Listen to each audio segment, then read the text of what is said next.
Hi, I'm Ryan Szymanski, curator for Battleship New Jersey Museum and Memorial. When I was in 8th grade, I interviewed my grandmother on her recollections of World War II for some class project at the time.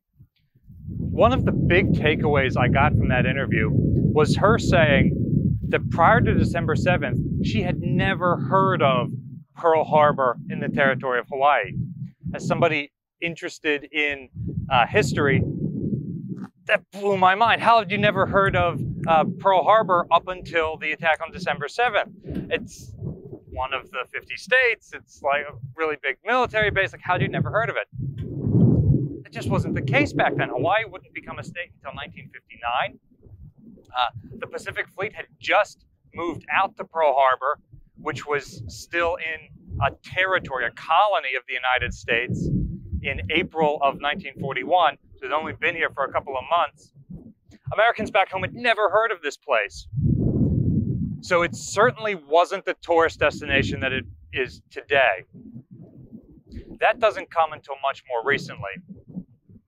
Following the attack on Pearl Harbor, the battleships, which were sunk along the mooring quays, those white and black structures you can see behind me, were salvaged, many of which were able to return to the fight within a couple of years. Some of them were not.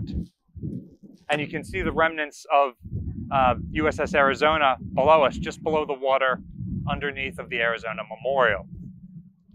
Believe it or not, that memorial was not installed for nearly 2 decades after the attack.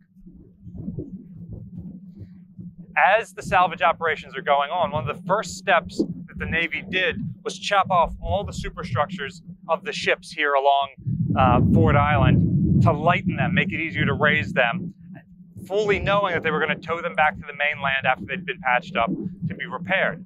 Or, in some instances, like Oklahoma, one of the oldest battleships there, which had taken 9 torpedoes, they raised her just to clear her berth and get her out of here. She had been turned turtle. Arizona, on the other hand, had suffered such a massive magazine explosion that the forward half of the ship had been blown apart. There was a half-hearted study into being able to salvage the ship, but as far as I can tell, there was never any serious effort made to salvage her. And so much of the superstructure was cut off, and then the ship was just left in place. Also, it's worth remembering that of the 1,177 people who died on board, over 1,000 of the bodies were never recovered. Much later on, the Navy would clarify its position on bodies in sunken shipwrecks by calling the wreck itself a fit and final resting place for those sailors. And so, American bodies, if they are still trapped inside of wrecks, are not repatriated. They are left there as a permanent grave site on the ship that was their home up until their last moments. By the end of the war, all of the guns, in addition to the superstructure and fire control systems, had been removed from Arizona, except for Turret 1. Turret 1 had been heavily damaged. Turret 2 was largely left in place, but the barrels were removed to be used as replacement barrels for USS Nevada. And those were the barrels that Nevada carried in Turret 1 when she bombarded both the Normandy invasion beaches and the Pacific Islands late in the war. So Arizona's guns did manage to fire in anger, just not on board Arizona. The 2 aft turrets were removed and turned into a pair of shore batteries here on Oahu called Battery Arizona and Battery Pennsylvania. Arizona was the other Pennsylvania-class battleship. Battery Pennsylvania was completed just before the end of the war and test-fired on one occasion. However, there were fears, especially after the attack on Pearl Harbor, that the Japanese were going to launch a full-on invasion. So work on major coastal defenses like that one were employed. So by the end of the war, there's pretty much just a hulk left.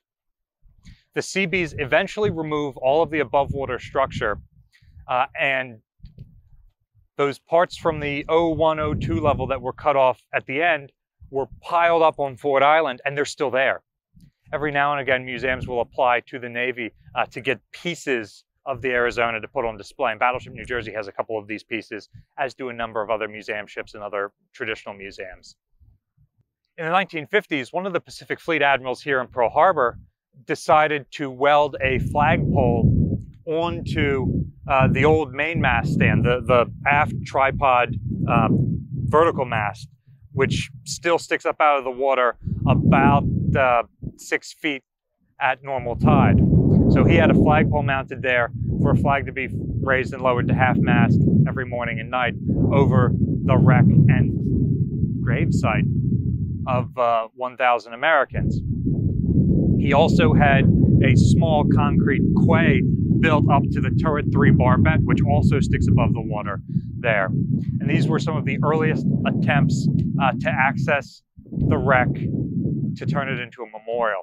At this point in the 1950s, Pearl Harbor still isn't a tourist attraction. The fleet comes out here, and it has been built up to a major fleet base, but this isn't the place where non-service members like myself, who don't have relatives living on Pearl Harbor, would come and visit. By the late 50s, people started to think about seriously memorializing the site. And it was actually the gentleman who founded Ripley's Believe It or Not, Mr. Ripley, who first proposes to the Navy building a memorial shrine on her. This is in the late 50s.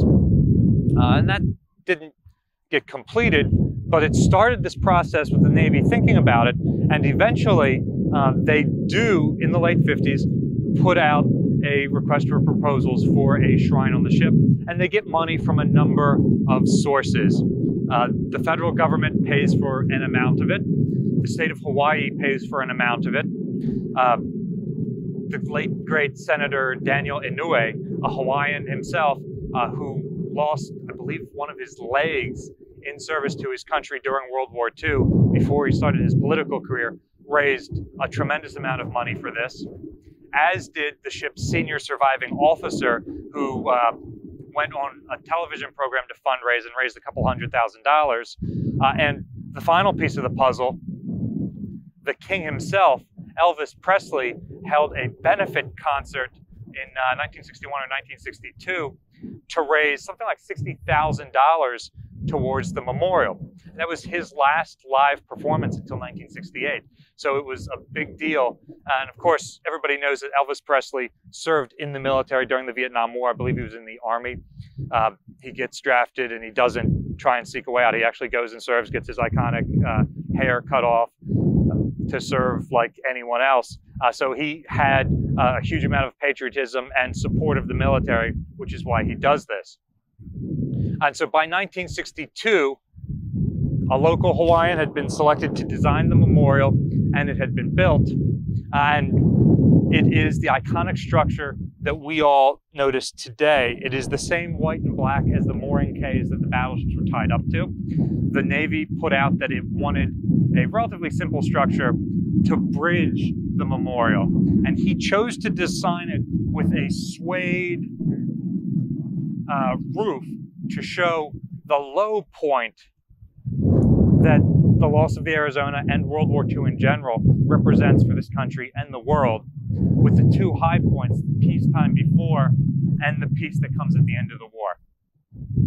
This is even better recognized by the inclusion of USS Missouri here in Pearl Harbor along Battleship Row, moored bow to bow with USS Arizona, the beginning of World War II for the United States, and the place where the surrender was signed, ending World War II for the world.